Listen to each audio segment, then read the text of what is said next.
Hey, Jeramey with All Seasons Heating and Cooling here. Today we're going to go over fire extinguisher safety with all the extinguishers I have in front of me. Stick around.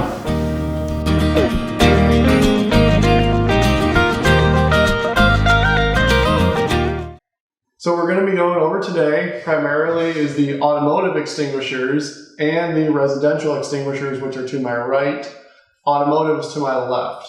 One thing you'll also notice on the automotives is it is a B and C extinguisher, just like this from a motorhome is a B and C extinguisher. This is an older automotive, which is an A, B, and C, but it can also be used as a structural home fire extinguisher, being A is your wood and combustible materials, which is primarily what homes are made out of, wood, fabric, etc. Automotive, it's also can be used, being it is A, B, and C. So that covers everything. That covers A, which is your combustibles. That covers B, which is your flammable liquids like oil and coolant along with gasoline. And C, which is your electrical, so all the automotive wiring in the vehicle, all the fluids the vehicle has. 9 times out of 10, most car fires are started with a fuel line that sometimes pops off or starts to rot off. So the B and C extinguishers are primarily what you can use for automotive.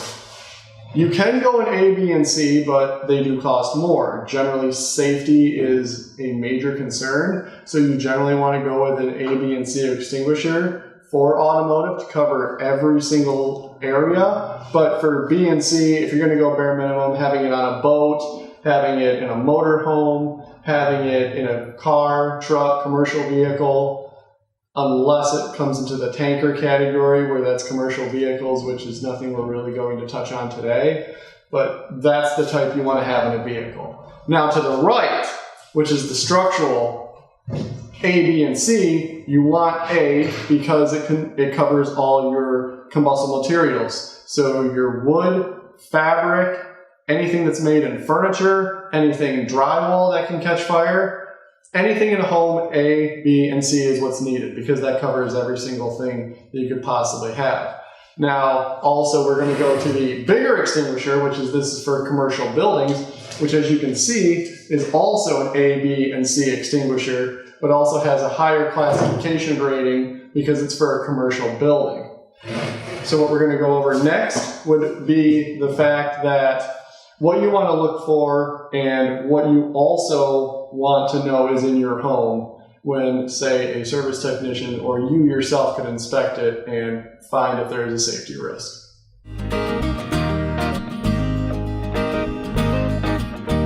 So now what we're going to go over is the, I guess, major concerns that you may or may not find in your home.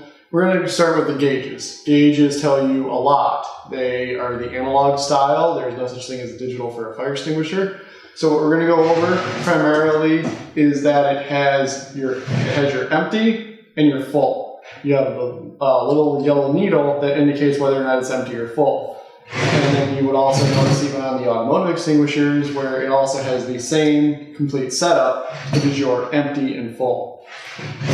Even on, say, the motorhome RV, it's all the same. Every single gauge is about the same primarily.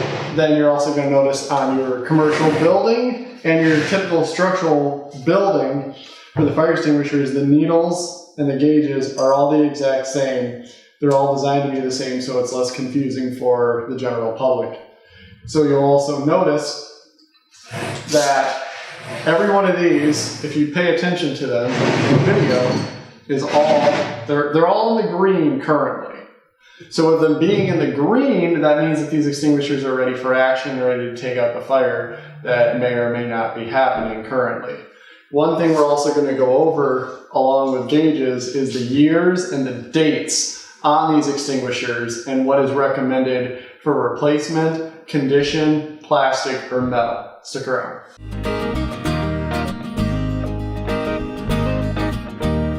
So now we're back, and what we're going to go over is the years on the extinguishers and what the NFPA requires as when it needs to be replaced. You'll notice on the bottom in your home, possibly, is the years are stamped into every single one of these, except the RV one or the white extinguishers. Some models it varies. So what you're also going to notice is on this one, there's just a barcode stamped into the bottom, barcode sticker, and the year is actually put up here on the side sticker of 2013, where all the others you can clearly see, say the one from my vehicle that I brought here today, that is stamped on the bottom. The one from 1995 is stamped on the bottom, and so on. They're all stamped on the bottom. Now, the NFPA requires that, like the sticker showing on this one right here, is that non-rechargeable extinguishers must be removed from service 12 years after the manufacturer date on the bottom of the cylinder. And that's just not making it up. It's clearly put right here, which will show you off to the right. Now what that means is what we're going to go over in a minute here, which is the plastic versus metal. So as you can see, the extinguishers in front of me, some of them look newer, some of them look older. What you're going to notice is the handles, they have a metal sound to them. They all are metal. You can clearly tell that they're metal handles. This is a plastic handle. You can clearly see that being its shape and how bendable this is, where these aren't very bendable because they're made of metal. So what the NFPA standard means after 12 years, it only acquires for the plastic handle extinguishers like this one here, being it's from 1995. So this is no longer considered safe or ready to use. Even though the indicator gauge is still stating full, we don't know how many times this may or may not have been serviced or checked out during its lifetime. So after 12 years, it's best not to take the risk on it and go the route of getting a replacement. However, you can have 20 to 25 years on some of these metal handle ones. Granted, if the body is still in good condition. Now what I mean by that, I brought this for an example, is this one is dusty and dirty. It's also starting to have rust bubbles at the bottom right here, just a little bit, but you're also getting dents and dings all over the side. The dents and dings don't matter as much, primarily as the fact of the rust. I ran into them where the bottoms are actually starting to peel the paint right off, and you're getting rust all the way through. The problem with that is these are charged, so at that point in time, it does become an explosion hazard where it could possibly cause some property damage based on where it's located. So I'd say what we're going to go over after this would be the fact of what you need to look for and what can be done as far as a monthly routine service in a non-commercial aspect on what needs to be done. Stick around.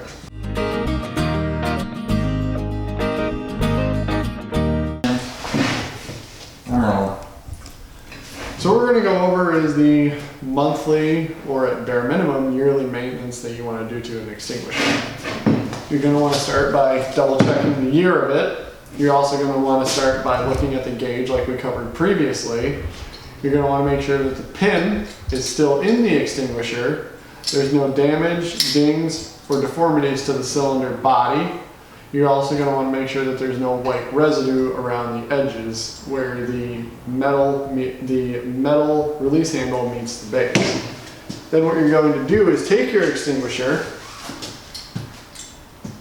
This is where you're going to have to possibly, I'd say, listen really, really good or make sure the home's quiet. You're going to take your extinguisher, take it, flip it upside down, give it a few taps, and that moves all the dry chemical substance and everything from one side of the extinguisher to the other so it doesn't harden up over time.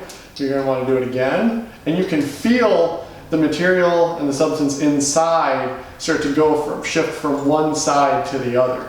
If you don't hear it, you'll also hear it if you listen closely where you put your ear next to it. You can hear it just like in the video that we did off to the side.